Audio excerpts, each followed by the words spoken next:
I never thought a simple childhood neighborhood could turn into a living nightmare. And yet, as I sit here remembering, I realize just how dangerous people can be, even when you think you know them. What started as a typical suburban life slowly twisted into something horrifying, and it all began when I was in kindergarten or first grade. Our family lived in a quiet neighborhood, the kind of place where everyone waved at each other and kids could run freely outside. But one house over, our neighbors hid something deeply wrong. They had a teenage son, Jay, who was infamous in the area. Trouble seemed to follow him like a shadow. At first it was small things, vandalism, reckless behavior, minor thefts, but soon the darkness behind his eyes became undeniable. I don't think my parents truly realized how dangerous he and his family were until it was almost too late. I remember one morning my mom received a call from our other neighbor, M. She was visibly shaken, speaking in whispers about something she had discovered.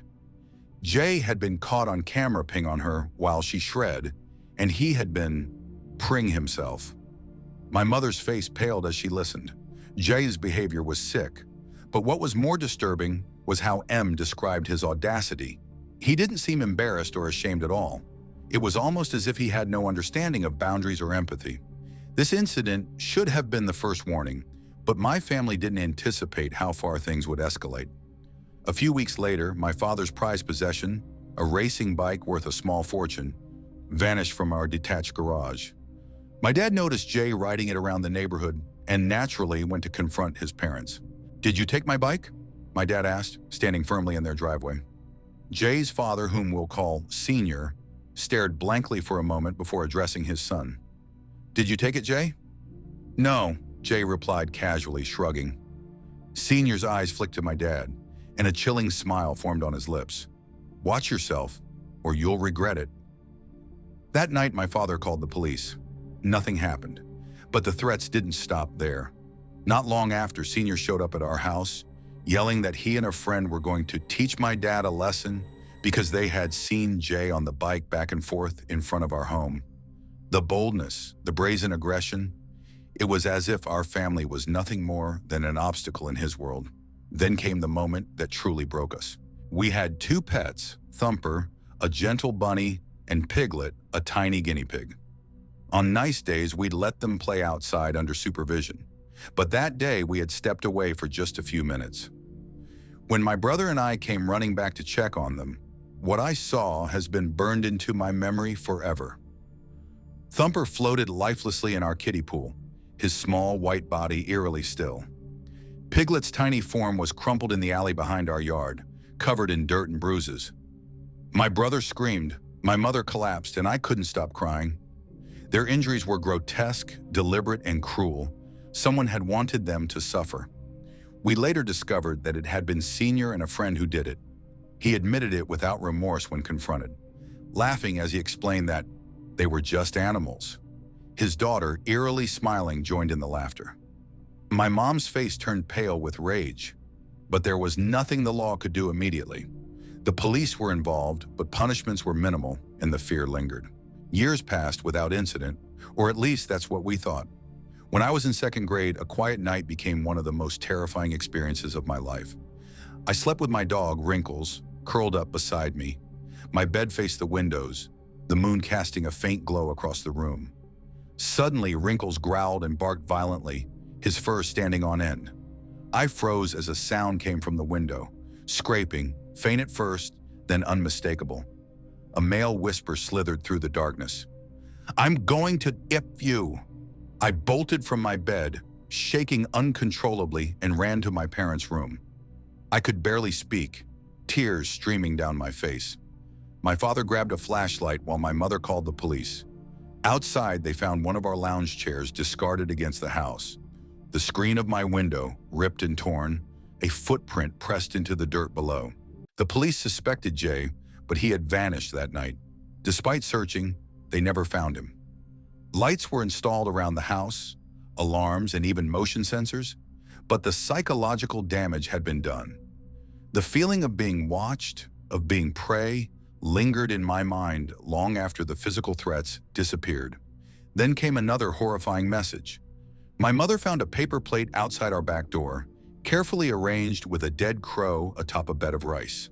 The symbolism was unmistakable, a silent taunt, a reminder that someone or something was always watching. Eventually, Senior died, under circumstances that our neighbors whispered about but never confirmed. There was talk of his wife joking about poisoning him to their daughter M, a dark and twisted sense of satisfaction lingering in the air. The family moved shortly after, leaving behind only the memories of fear and terror they had inflicted. Even now, I think about the origins of this nightmare. A stolen bike. Something so trivial escalated into a series of events that changed my childhood forever. And perhaps the most chilling thought is that Jay, the boy who tormented us, who inflicted psychological and physical terror on our family, is apparently a cop now. The idea that someone capable of cruelty on that level could hold authority is almost unbearable. Looking back, I understand how evil can hide behind the ordinary, how laughter, casual cruelty, and seemingly minor misbehavior can spiral into real terror. That neighborhood, those faces, those whispers, they will haunt me for the rest of my life. I don't think I will ever feel safe in a quiet suburb again.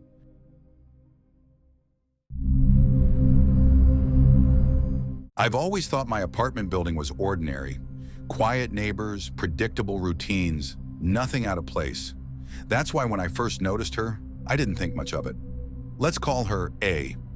She lives 2 doors down, and even though we've never hung out, I see her all the time. Mailbox, hallway, laundry room. From the moment I saw her struggling with a bag of groceries, balancing it against her hip while fumbling for her keys, I felt something. There's a glow about her, a laugh that can make a dropped apple seem like a joke the world is playing with her.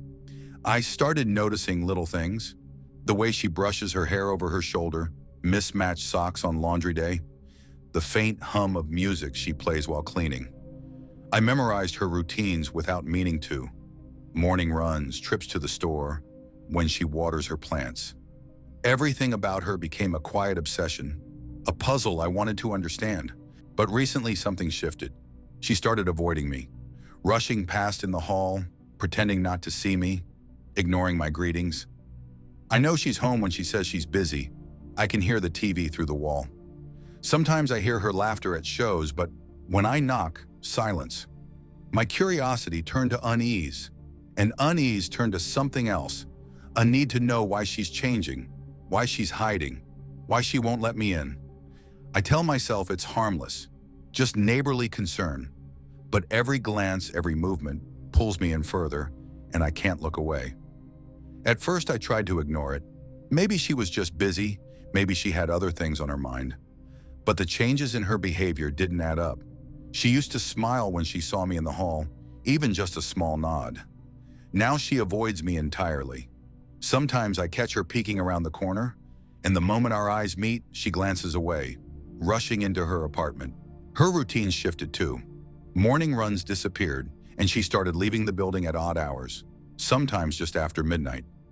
She thinks I don't notice, but I do. I can hear her footsteps echoing faintly through the stairwell, the soft click of her keys as she slips out into the night. I've tried casually asking if she's okay, suggesting a friendly chat, but she smiles that fake, polite smile and mutters something vague. Even when she's busy, the walls betray her. I hear her TV playing, the murmur of a conversation with someone on a call, the faint clatter of dishes. She's home, but she pretends she isn't. I don't know why she's doing it. I don't know what she's hiding. Every time she avoids me, my mind races. Did I do something wrong? Or is she hiding something bigger? The normal rhythms of our building are gone, replaced by secrecy and tension. I want answers, and the more she hides, the more I feel pulled in, like a puzzle I have to solve no matter what. I started noticing every detail about her, sometimes without realizing it. The way she curls her hair just before stepping out, the faint smell of her shampoo drifting under the door, the way she hums quietly when she thinks no one is listening. I memorized her schedule, the exact time she does laundry, the way she organizes her groceries, even the rhythm of her footsteps in the hallway. It wasn't just curiosity anymore. It was something deeper, a compulsion to understand her world without her knowing. I tried to interact, casually at first. "Long day?" I'd ask. "You doing okay?" I thought a friendly question might draw her out, but she just smiled politely, glanced at me, and retreated behind her door. Sometimes she'd even act startled when she saw me, dropping her keys or muttering an excuse before rushing inside. Each time I told myself I wasn't doing anything wrong. I just wanted her to feel comfortable, to see that I cared. But small encounters started feeding the obsession. I'd notice when her window was slightly open, when she left the lights on while she stepped out, or when her TV played faintly through the walls.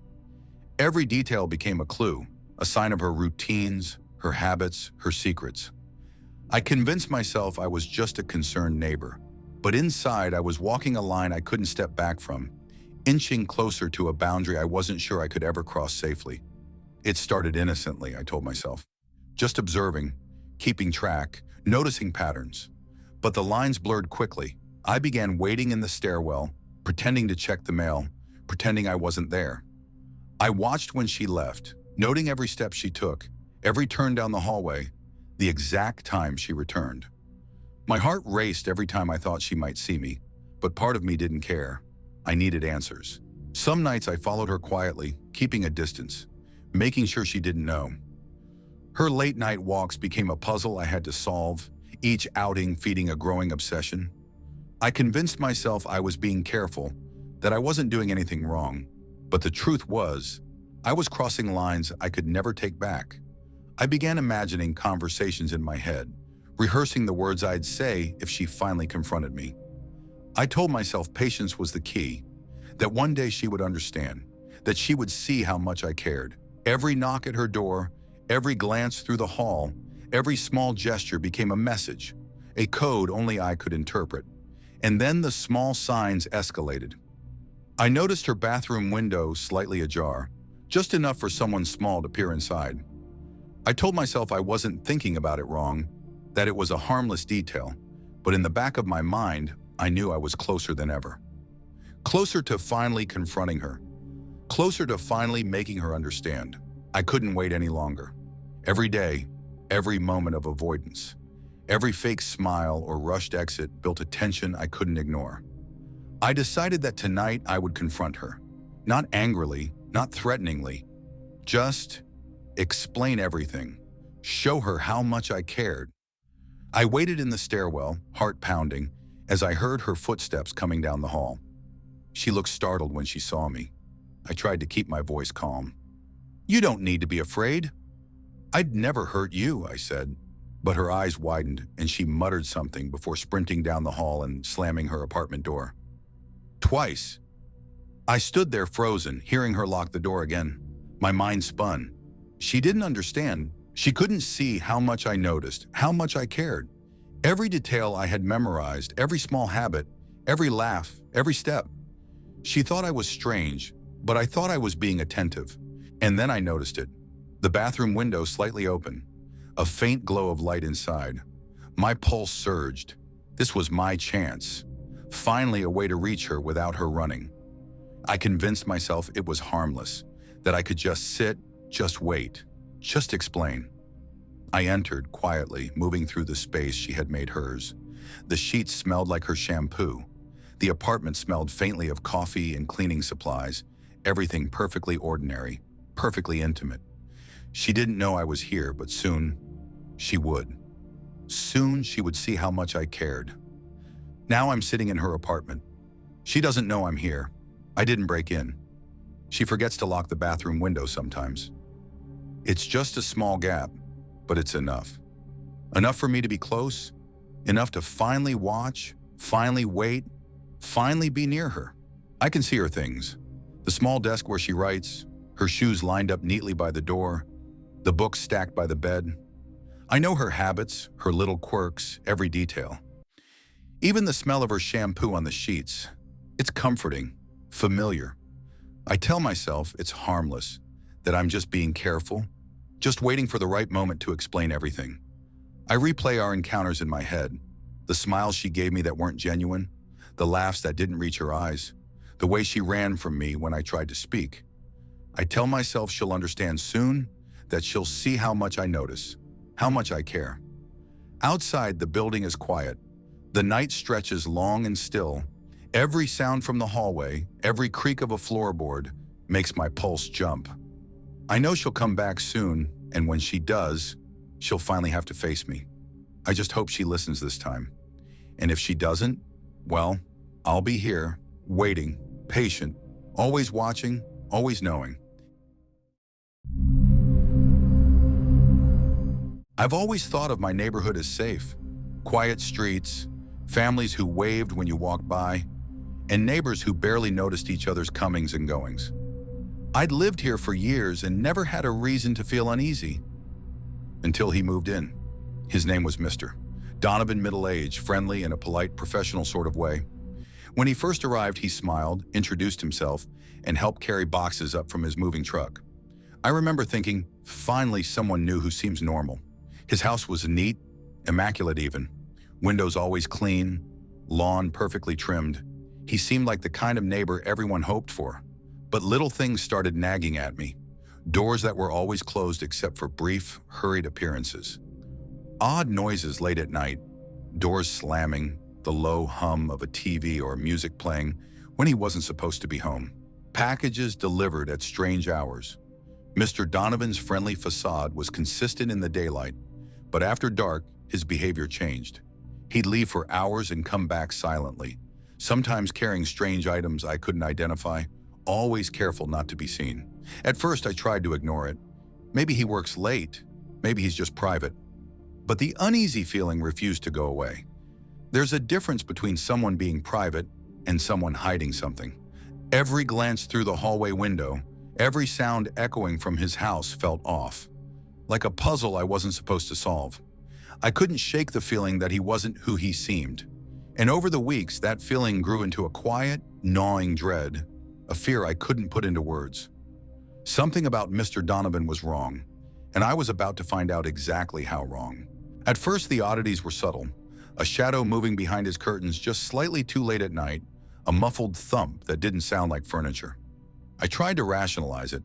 He probably works nights. Maybe he's just noisy. But the more I noticed, the less it made sense.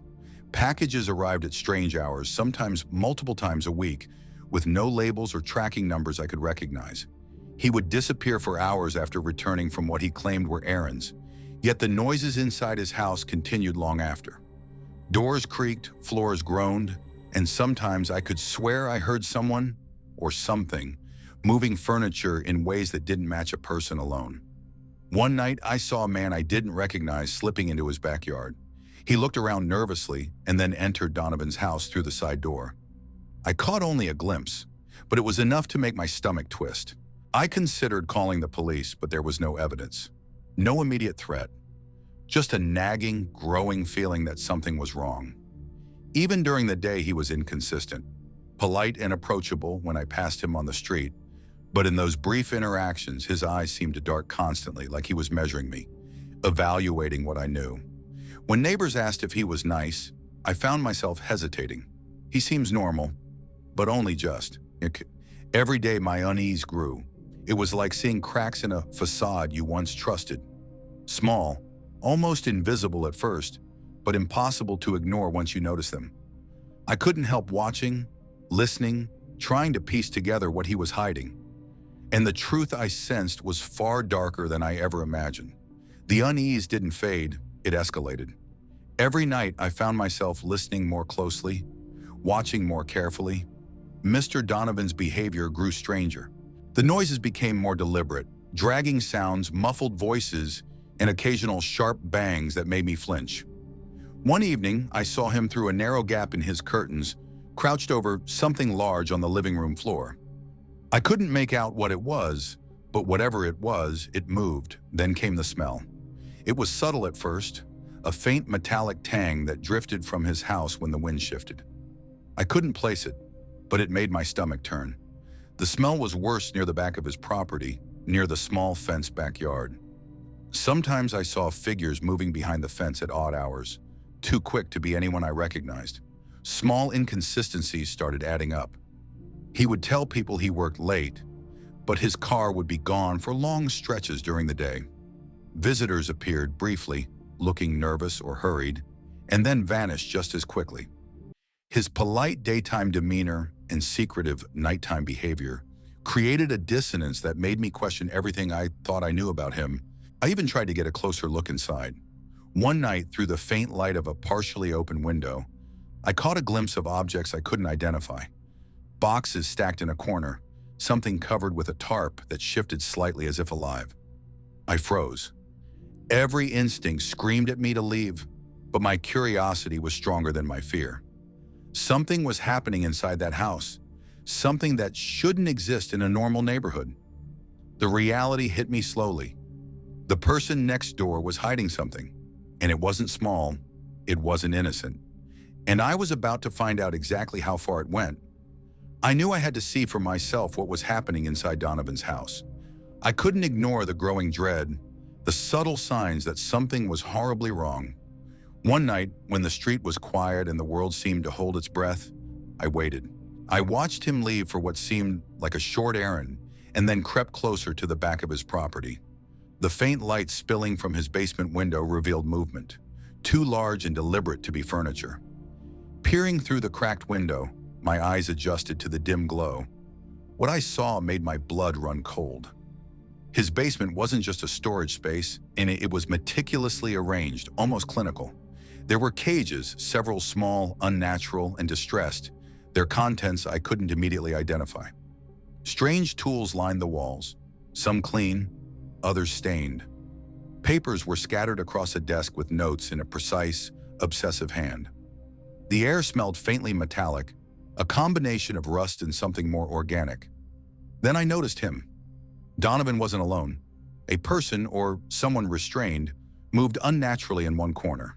Their muffled groans echoed softly, just enough for me to realize this wasn't a prank, a story, or a misunderstanding. This was real. I stumbled back, horrified, almost falling over a garden tool. Donovan appeared at the basement door, eyes wide, catching me in the act. But instead of anger, there was a calm, cold precision in his expression, like he had been expecting me all along. I ran. Every step back to my apartment was fueled by panic. The revelation left me trembling and unable to sleep. The person next door wasn't who they seemed. And I had glimpsed the terrifying reality hidden behind the polite smile and immaculate lawn. After that night, I didn't sleep for days. Every shadow, every creak in the hallway made my pulse spike. I kept replaying what I had seen: Donovan's cold, calm expression, the cages in his basement, and the person trapped inside. The realization that someone like that could live next door, hidden behind the mask of normality, was almost too much to bear. I debated calling the authorities immediately, but part of me hesitated. How could I explain what I had seen without sounding insane? No one would believe me without proof. And yet the thought that he might have known I was watching, that he might be aware of everything I had noticed, made me feel exposed, hunted even. Days later, Donovan moved out. No explanation, no announcement, just a moving truck and an empty house. I never found out what happened to the people or things I had glimpsed in his basement. The neighbors shrugged, mentioning he had claimed a new job in another city. Polite, normal, harmless, just like he always seemed. But the unease didn't leave me. Every time a new neighbor moved in, I found myself scrutinizing their behavior, listening for odd noises, watching for tiny inconsistencies. Sometimes, late at night, I swear I can still hear faint sounds in the empty lot next to his old house. A scraping, a shuffle, a whisper of movement that shouldn't exist. The worst part is knowing that for months, someone capable of such things lived right next door. Someone who smiled, waved, and carried boxes like any other neighbor. Someone who wasn't who they seemed. And maybe, just maybe, there are others like him out there, blending in perfectly, waiting behind their polite facades. Because sometimes the person next door is the last person you would ever suspect. And that's a wrap for today's video. I hope you enjoyed these chilling stories. If you did, don't forget to drop a comment with your favorite one, hit that like button, and subscribe for more spine-tingling tales coming your way. Thanks for watching. See you in the next one.